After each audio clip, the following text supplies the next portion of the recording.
Olá, sejam todos bem-vindos. Começa agora, aqui na tela da Band Amazonas, mais um programa Entrevista Coletiva. Eu sou Neto Cavalcante, editor-chefe de jornalismo aqui da emissora, e me acompanham hoje na bancada a jornalista Flávia Moura, que é repórter aqui da Band Amazonas, e também Gustav Cervinka, que é âncora da Rádio Band News Difusora FM de Manaus. A nossa convidada de hoje é a Procuradora-Geral de Justiça do Amazonas, a Leda Mara Albuquerque. Muito boa noite, muito obrigado por aceitar o nosso convite de participar aqui da entrevista coletiva. Boa noite a todos, a todas. E eu que agradeço a oportunidade de estar aqui divulgando as ações empreendidas pelo Ministério Público do Estado do Amazonas. Tá certo. O Ministério Público do Estado, eu queria que a senhora já começasse então explicando qual é o papel dessa instituição, e como é que ela pode servir à população. Na verdade, com a Constituição de 88, o Ministério Público foi alçado à condição de instituição defensora dos direitos da sociedade. Então, todas as questões inerentes aos direitos individuais indisponíveis, os direitos de alta relevância social, eles acabaram sendo abarcados dentre aqueles direitos protegidos pelo Ministério Público. Hoje nós temos um trabalho muito grande através das ações empreendidas pelas promotorias de justiça na área da cidadania, e aí inclua-se saúde, educação, idoso, deficiente, na área do consumidor, na área do meio ambiente, na área criminal, família, violência doméstica. Então, o Ministério Público tem uma atuação de forma muito capilarizada em vários setores da sociedade.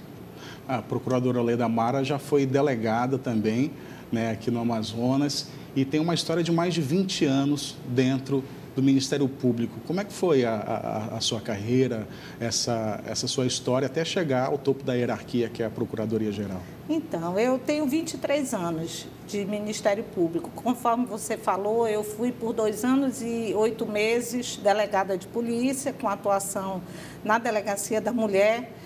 E depois que eu ingressei no Ministério Público, eu só tive atuação no interior do estado em uma única comarca, onde eu me estabeleci concretamente com a minha família, enfim, com toda a minha estrutura pessoal, que foi a comarca de Parintins. E de lá eu trago grandes lembranças, não só do ponto de vista da minha atuação ministerial, mas como também da minha vida. Eu passei a viver, eu me inseri na comunidade, e foi uma experiência muito rica que eu acabei trazendo para cá quando assumi uma promotoria voltada para atuação criminal. Eu hoje sou promotora de justiça, de uma promotoria criminal com atuação na 4ª Vara Criminal.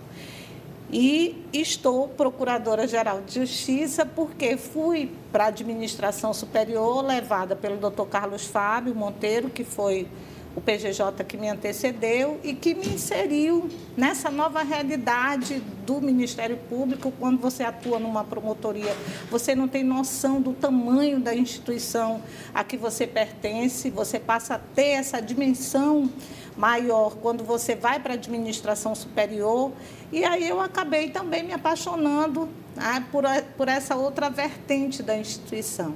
Fui para a administração na condição inicialmente de secretária-geral, depois assumi a subprocuradoria para assuntos administrativos, vi o quanto a nossa instituição, em que pese todo o trabalho que ela faz em favor da sociedade, o quanto ela ainda precisa crescer em termos de estrutura. Nós temos ainda uma estrutura, sobretudo no interior, que é incipiente para responder às demandas que nós temos. E isso acabou representando para mim um desafio a ponto de me levar a concorrer à Procuradora-Geral de Justiça. Eu encabecei a lista que foi remetida ao governador do estado e, portanto, acabei indicada para assumir a chefia da instituição. Inclusive, uma das mais votadas a senhora foi, né? Eu tive uma votação histórica, que eu digo que não foi uma votação só minha, foi a votação que refletiu a confiança dos colegas em um projeto de Ministério Público, um novo projeto de Ministério Público, e nós acabamos obtendo nessa votação 123 votos.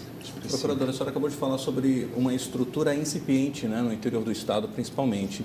A gente tem informação de uma operação mutirão, né, carcerário, que foi encabeçado tanto pelo Ministério Público Estadual quanto pelo Poder Judiciário, né, envolvendo aí mais de 130, quase 140 processos que precisam, né, ou precisavam ser reavaliados.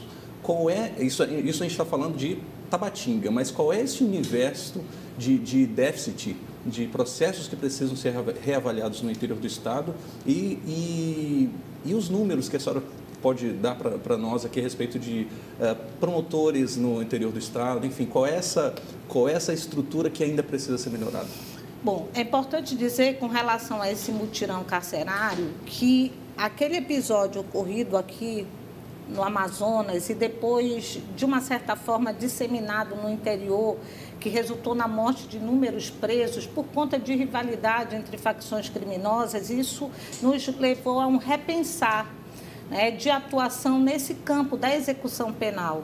Então, essas ações, elas vêm muito em função daquela situação vivenciada lá atrás. Nós passamos a olhar a execução penal, e aí eu falo em nome do Ministério Público, e tenho certo que o Poder Judiciário tem o mesmo entendimento, né, e isso acaba refletido no trabalho que vem sendo feito, né, essa forma especial com que nós devemos olhar a nossa população carcerária. O Brasil tem a terceira maior população carcerária do mundo. E isso é razão para nós nos preocuparmos, né? Então, nós passamos a depositar um olhar especial sobre esses processos dos réus presos e dos réus em regime semiaberto. E aberto também, claro. Mas é importante dizer que, no interior, essa situação, no tocante ao sistema carcerário, mas também no tocante à violência doméstica, porque o volume de demandas é muito grande nessa frente, eles acabam impulsionando a necessidade de uma estrutura maior. Nós temos um problema sério ainda hoje no interior que precisa ser enfrentado, e o Judiciário também passa por isso, que é o problema de como trabalhar a tecnologia no interior. Tem municípios onde a internet não chega no interior do Amazonas, né? Sem contar a deficiência que nós temos também no tocante à estrutura. Nós ainda temos municípios onde o Ministério Público trabalha no interior do Fórum de Justiça, e nós precisamos ter a nossa estrutura própria.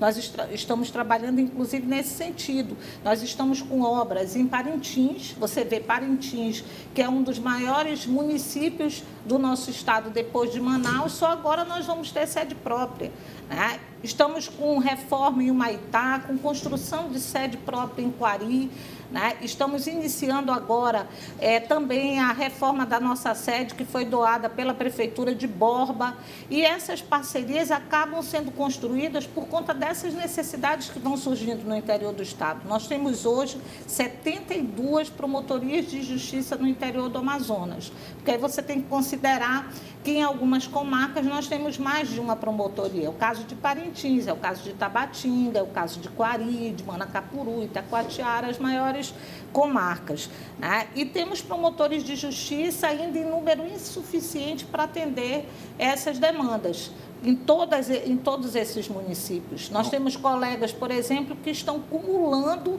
atividades, ou seja, estão cumulando promotorias para responder, né, a todos esses reclamos aí da população, a todos esses pleitos, esses requerimentos que são trazidos ao Ministério Público, que são levados ao Ministério Público. Então, agora nós fizemos um concurso público para promotor de justiça e vamos nomear, já nomeamos 14 colegas, né, e vamos nomear mais 8 ainda nesse semestre para tentar suprir aí essa lacuna que existe ainda hoje no interior. Há uma dificuldade de promotores que queiram morar no interior do estado?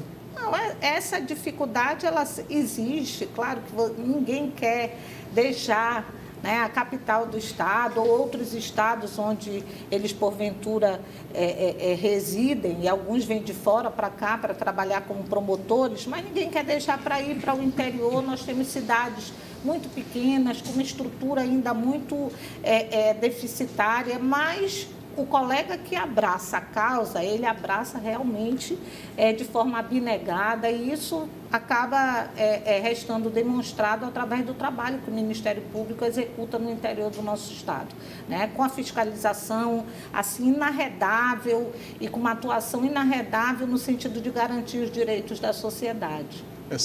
Esse tipo de atuação, procuradora, ela também causa uma certa insegurança por conta de briga. Ainda existe essa situação daquela de coronelado, onde o prefeito manda no município e acaba coagindo a ação do promotor dentro do município, não coagindo, mas assim um embate dos poderes executivo e com as promotorias? Isso já existiu em maior proporção. Hoje ainda existe, mas em número muito pequeno, porque houve uma mudança de postura, não só do executivo, né, como também do próprio Ministério Público. Hoje, os nossos colegas, eles são orientados durante estágio de adaptação, cursos de vitaliciamento, a tentar manter com os poderes uma relação harmoniosa.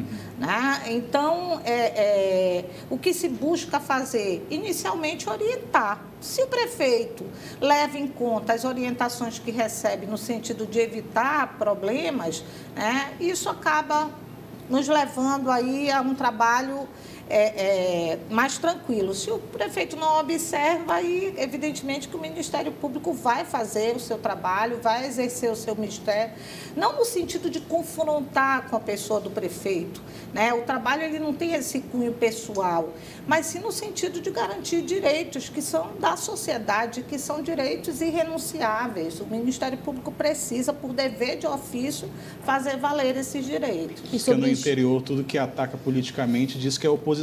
É difícil. Qualquer ataque é ataque de oposição. Mas nós conseguimos, graças a Deus, conseguimos realizar bem o nosso trabalho. Como eu lhe falo, nós fizemos, inclusive no ano passado isso, nós fizemos uma reunião com os prefeitos no sentido de orientá-los com relação aos processos licitatórios, a forma como o Executivo deve formalizar os seus contratos, né, de serviços, enfim, de obras, para que a gente evite problemas não só para a Prefeitura, para a sociedade, para o próprio Ministério Público. Então, esse trabalho de orientação também, nós acabamos abarcando e realizando, né, como forma de melhorar, de otimizar essa relação com o Executivo. E o Ministério Público criou, inclusive, um grupo, né, de trabalho para monitorar, vamos dizer assim, os serviços na saúde aqui no estado, né? Como é que funciona esse grupo de trabalho? Eu peço que a procuradora responda essa pergunta da Flávia no próximo bloco. A entrevista coletiva vai para um breve intervalo e volta já.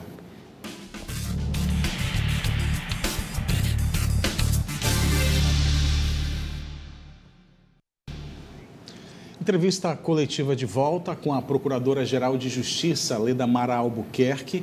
No primeiro bloco, nós interrompemos antes da Flávia ter a sua pergunta respondida. Flávia, você pode repetir, por favor? Sim, então, é justamente para a gente saber que o Ministério Público agora criou um grupo, né, para monitorar a questão da saúde aqui no estado. Então, assim, eu pergunto à senhora de que forma esse grupo vai trabalhar, vai funcionar, como é que é isso tudo? Na verdade, existe uma crise na área da saúde instalada no nosso estado já há algum tempo, né? E não obstante o trabalho que é executado pelas promotoras que atuam na área da saúde, nós temos aí, eu tenho que, por dever de justiça, mencionar aqui as duas colegas. Nós temos a doutora Silvana Nobre e a doutora Cláudia Câmara, que fazem um trabalho belíssimo nessa área. São duas promotoras extremamente diligentes, atuantes, abnegadas. Mas, não obstante todo esse trabalho, existe uma crise no sistema de saúde do Estado, né? E é uma crise que salta aos olhos. A mídia tem explorado muito isso, a população tem se queixado, e isso levou o Ministério Público à constituição de uma comissão para que nós analisássemos essas eventuais causas dessa crise, né? E nós voltamos a nossa atenção para os contratos firmados com as cooperativas, porque existe hoje uma reclamação muito grande com relação à prestação desses serviços, né, que são disponibilizados para a população. Além disso, o que vem sendo pago, o que vem sendo repassado para essas cooperativas. Então, o Ministério Público tem se debruçado sobre esses contratos e tem, inclusive, realizado diligências inúmeras em alguns hospitais da capital do Estado. Isso acontece no interior também, alguns colegas têm levado esse trabalho também no interior do Estado para que essas mazelas elas sejam verificadas em loco e para que as causas para tudo isso sejam investigadas e punidos os seus responsáveis. Mas a partir de quando assim, que a gente pode ter um primeiro relatório dessa visão geral ou preliminar que a gente tem da saúde? Pois é, na semana que vem nós vamos ter uma reunião da comissão onde eles vão apresentar o segundo relatório já do trabalho que vem sendo executado. Não é um trabalho simples de fazer, vou lhe dizer por quê. Porque algumas informações são muito técnicas e fogem à área de conhecimento do promotor de justiça. Por exemplo, nós temos algumas diligências que vão importar no envolvimento de contadores, de economistas, para analisar números com relação a esses contratos. Então, esse trabalho está sendo feito de forma muito responsável, de forma muito compromissada, para que as informações sejam devidamente periciadas, diligenciadas, no sentido de nós obtermos a verdade e, a partir dessa verdade, o Ministério Público executar a sua atuação no sentido da responsabilização ou não dos supostos responsáveis por todo esse quadro de mazela na área de saúde. Que realmente é bastante complicado. Mas dentro dessas diligências, assim, o que mais chama a atenção do Ministério Público? No tocante à saúde, nos preocupa muito, por exemplo, a questão hoje da violência obstétrica. E por que eu trago a violência obstétrica como exemplo? Porque foi algo que chamou muita atenção da população nos últimos dias. Alguns episódios envolvendo médicos que tratavam de forma errada, de forma ilegal, as parturientes e as próprias crianças. Então, nós temos um trabalho nessa frente, nós temos um trabalho também voltado para os renais crônicos. Diga-se aqui, a doutora Silvana Nobre, ela fez um trabalho de cadastramento de todas as pessoas, os pacientes renais crônicos da capital do Estado. E, a partir desse cadastro, ela fez um trabalho de cobrança do sistema, no sentido de, através de um cronograma, atender essas pessoas. Porque essas pessoas hoje, elas acabam ficando em filas, que são intermináveis e que o tempo acaba não resolvendo, essas pessoas morrem sem receber do Estado a assistência de saúde necessária. E as pessoas acabam associando saúde com fila, né? Ainda no campo da saúde, procuradora, recentemente o Ministério Público divulgou aí um número de mais de 250 crianças cardiopatas na fila de procedimentos cirúrgicos, necessitando isso. O governo já se manifestou com alguma solução efetiva ao Ministério Público? Já se manifestou. Nós, inclusive, estreitamos mais a interlocução agora com o secretário de Saúde, no sentido de obter as respostas de uma forma até mais eficiente. É importante dizer, nós temos ações em todas essas frentes já judicializadas, tendentes à otimização desses serviços. Com relação às crianças cardiopatas, tem um trabalho já iniciado pelas promotorias da área de saúde E aí, nessa demanda já judicializada, nós já temos respostas mais satisfatórias, inclusive também com cronograma de atendimento para essas crianças. Doutora, a senhora falou ainda há pouco do trabalho do promotor, que às vezes precisa do apoio de profissionais de outras áreas, como um contador, e, enfim.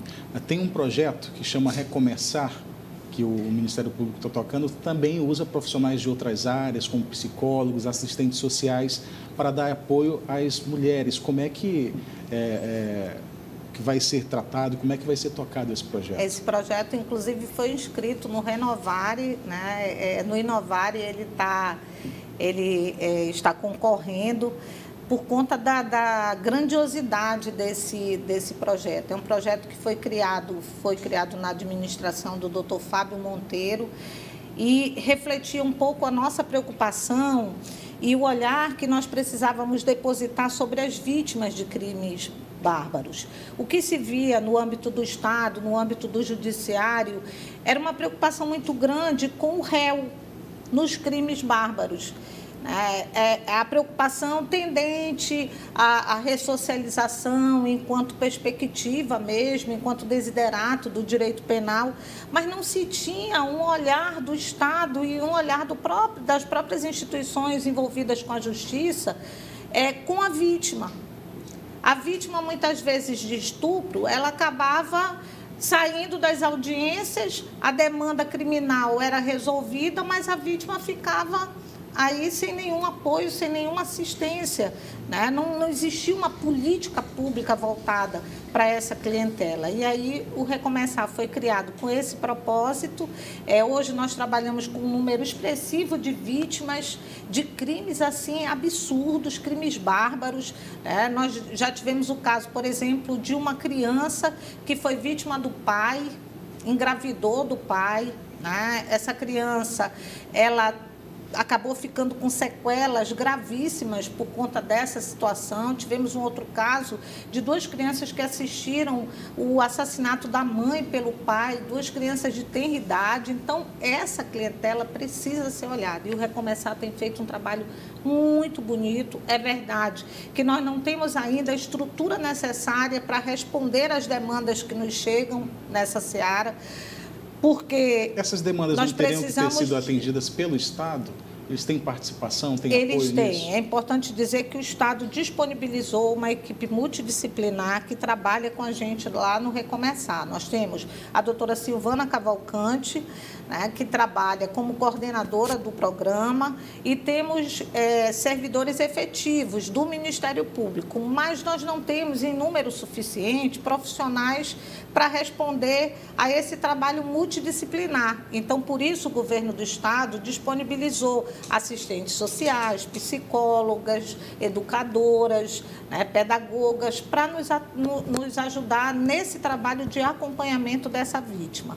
Esse trabalho, ele já vem rendendo frutos assim muito positivos. Nós estamos extremamente felizes com os resultados que nós estamos obtendo. Por exemplo, essa criança que eu falei para você, que foi vítima do pai, de violência sexual por parte do pai, ela já voltou para a escola, ela está se especializando na área da música, inclusive já fez show para a gente, já fez uma apresentação para a gente em um evento do Ministério Público, e é muito importante, é engrandecedor para a nossa instituição um trabalho com esse viés, porque o Ministério Público, sobre o qual paira um estigma de órgão de repressão, né? Porque é um órgão acusador, né? Ele precisa também ter um trabalho que reflita esse nosso compromisso com a transformação social. E o Recomeçar, ele vem nesse sentido, ele surge a partir dessa nossa preocupação. Procuradora, eu confesso que eu tenho uma dúvida, uma curiosidade, na verdade. Quem passa aqui na Avenida André Araújo vê que tem um terreno que tem uma placa que é a propriedade do Ministério Público. Vai ser criada uma sede, uma outra sede, um prédio, anexo? O que vai ser por ali? Quando eu falo em falta de estrutura no interior, eu acabo, né, também tendo que destacar aqui a nossa falta de estrutura na capital. O Ministério Público, ele tem uma sede na Ponta Negra, onde funcionam as procuradorias de justiça, algumas poucas promotorias e a parte administrativa da instituição. Mas nós temos aqui no Aleixo 4 unidades do Ministério Público. Nós temos uma na BH e temos 3 na André Araújo, né? Só que apenas um desses prédios é nosso, os demais são alugados. E temos um na Paraíba. E esses prédios, eles não apresentam a estrutura necessária para que a gente consiga realizar o trabalho do Ministério Público a contento. Gabinetes muito acanhados, espaços muito acanhados para o promotor trabalhar. O promotor ele precisa ter a assessoria com ele na sala, ele precisa ter o estagiário. E hoje nós não temos essa capacidade do ponto de vista da estrutura para abarcar tudo isso. Então, o que é que nós estamos fazendo? Nós estamos desenvolvendo um estudo para a construção de uma única sede nessas imediações do Fórum de Justiça, porque há necessidade de nós trabalharmos nas proximidades do Tribunal de Justiça, que fica aqui na André Araújo, e do Enoque Reis, que também fica aqui, né? Então, há essa necessidade de nós termos essa estrutura e a nossa intenção, e já estamos trabalhando nesse sentido, é de construir uma sede que comporte mais de 100 promotorias. Hoje nós temos, nós temos na capital 102 promotorias de justiça. Então, a ideia é construir para alojar todos esses promotores. Bom, nós estamos chegando ao fim aqui do Entrevista Coletiva. Peço que a senhora faça já as suas considerações finais, respondendo uma pergunta do Gustav, que eu acho que ia fazer uma pergunta. Desde já agradeço a presença. Eu que agradeço pelo convite, mais uma vez também de estar aqui. E agradecer também a Flávia. De saber a sua opinião a respeito do imbróglio que se estabeleceu em função da censura de uma matéria da revista Cruzoé envolvendo o presidente, né, do Supremo Tribunal Federal, do Dias Toffoli, e que também vai criar aí uma situação com a Procuradoria-Geral da República, né? A senhora acredita que vai ser aberta uma investigação? Aliás, essa censura trouxe tanta luz ao caso quanto se não tivesse tido a própria censura, né? E que situação em 1 minuto, viu, doutor? Não na verdade, esse episódio ele acabou gerando uma nota técnica do Conselho Nacional de Procuradores de Justiça, em que nós nos manifestamos, e eu aderi à nota no sentido de rechaçar esse tipo de postura, não só porque ela viola o sistema acusatório, como também porque nós entendemos que eles não podem exercer uma atribuição que é nossa, do Ministério Público. Então, nós já nos manifestamos quanto a isso, contrários a esse posicionamento do presidente do Supremo Tribunal Federal e de um ministro que assumiu, né, essa postura. Obrigado, Procuradora-Geral de Justiça do Amazonas, Leda Mara Albuquerque. Muito obrigado por participar aqui do Entrevista Coletiva. Eu que agradeço a oportunidade. O Entrevista Coletiva fica por aqui. No próximo domingo, mais um entrevistado com outros jornalistas convidados. Eu aguardo você sempre a partir das 9h30 da noite aqui na tela da Band Amazonas. Doutora,